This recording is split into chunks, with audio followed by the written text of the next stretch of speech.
গুৱাহাটীত এটা চাঞ্চল্যকৰ অপহৰণকাণ্ড সংঘটিত হৈছে আৰু সেয়া আমি আপোনালোকক দেখুৱাইছোঁ। এই দৃশ্য চাওক, এজন লোক আগচি ধৰিছে কেইজনমান যুৱকে, কাষত এখন গাড়ী ৰৈছেহি। এটা শিহৰণকাৰী অপহৰণকাণ্ডৰ দৃশ্য আমি দেখুৱাইছোঁ আপোনালোকক।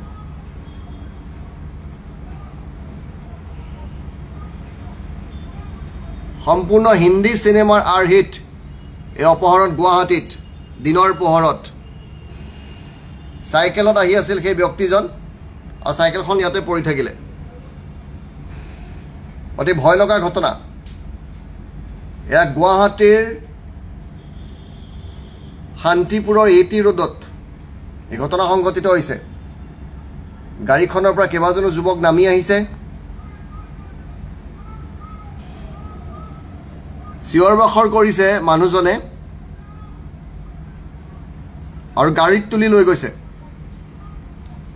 এই ব্যক্তিজনৰ নাম মুনীন্দ্ৰ দাস বুলি চিনাক্ত কৰা হৈছে। অৱশ্যে পিছত পইচা পাতি কাঢ়ি তেখেতক এৰি দিছে। অতি ভয় লগা ঘটনা আৰু এই ঘটনা সংঘটিত হৈছে পুৱা প্ৰায় 4:42 5 বাজিবলৈ 20 মিনিট থকাত এই ঘটনা সংঘটিত হৈছে। এয়া আজিৰ ঘটনা তাৰিখ আৰু এয়া এটি ৰোড বুলি জানিব পৰা গৈছে। অতি চিন্তনীয় ঘটনা সংঘটিত হৈছে গুৱাহাটীত। ইমান সাহস ক'ৰ পৰা পাইছে দুষ্কৃতিকাৰী অপহৰণকাৰীয়ে গুৱাহাটীত? চেহেৰাকেইটা ইতিমধ্যেই CCTVত বন্দী হৈছে। চিনেমাত আপুনি দেখিছে, বাস্তৱ জীৱনত হয়তো এই ঘটনা আপুনি কেতিয়াও হৈছে বুলি কল্পনা কৰা নাছিল, কিন্তু বাস্তৱত এই ঘটনা সংঘটিত হৈছে। এখন চাইকেলেৰে এজন ব্যক্তি আহি আছিলে, তেওঁক অপহৰণ কৰি লৈ গৈছে। ইয়াতকৈ উদ্বেগজনক ঘটনা আৰু কি হ'ব? এইখন আপোনাৰ মোৰ গুৱাহাটীৰ এয়া আগচি ধৰিছে। চাওক, এই দৃশ্যটো মই আকৌ প্ৰথম পৰা দেখুৱাইছোঁ আপোনালোকক। এইফালৰ পৰা বাওঁফালৰ পৰা গাড়ীখন আহে। এই বাওঁফালৰ পৰা গাড়ীখন আহিছে, গাড়ীখনৰ পৰা নামিছে। চাইকেলত আহি আছে এজন মানুহ। প্ৰথমে চাইকেলৰখন ৰখাইছে, কেৰিয়াৰ টানি ধৰিছে। এজন সাধাৰণ মানুহক কিডনেপ কৰিছে টকা কেইটামানৰ বাবে।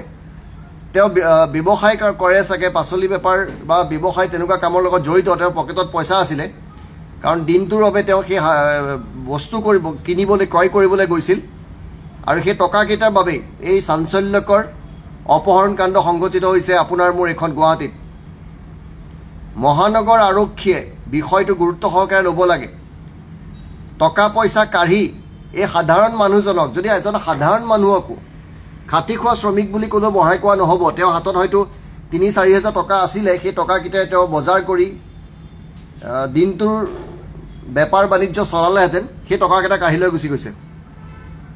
এইখন কাৰ গাড়ী আৰু এই যুৱককেইজন কোন? এই যুৱককেইজন কোন হয়? এওঁলোকক আইডেণ্টিফাই কৰিব লাগে, গাড়ীখন আইডেণ্টিফাই কৰিব লাগে। চেহেৰা স্পষ্ট হৈ আছে, খুব কঠিন কাম নহ'ব মহানগৰ আৰক্ষীৰ বাবে। ৰাতিপুৱা 4:40 যদি এই ঘটনা সংঘটিত হয়, 5:20 আছিল আজি পুৱাৰ ঘটনা। মঙলবাৰে পুৱা এই ঘটনা সংঘটিত হৈছে।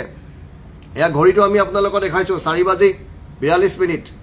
আজি তাৰিখ 6-10। এইজন সাধাৰণ লোকক অপহৰণ কৰি লৈ গৈছে গাড়ীত তুলি।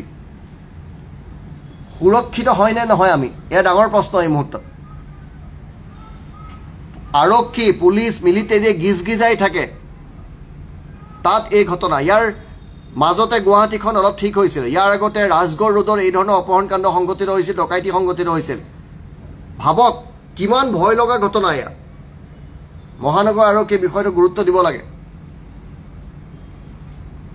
আৰু ৰাতি বা পুৱাৰ ভাগত টহল দিব লাগে আৰক্ষীয়ে।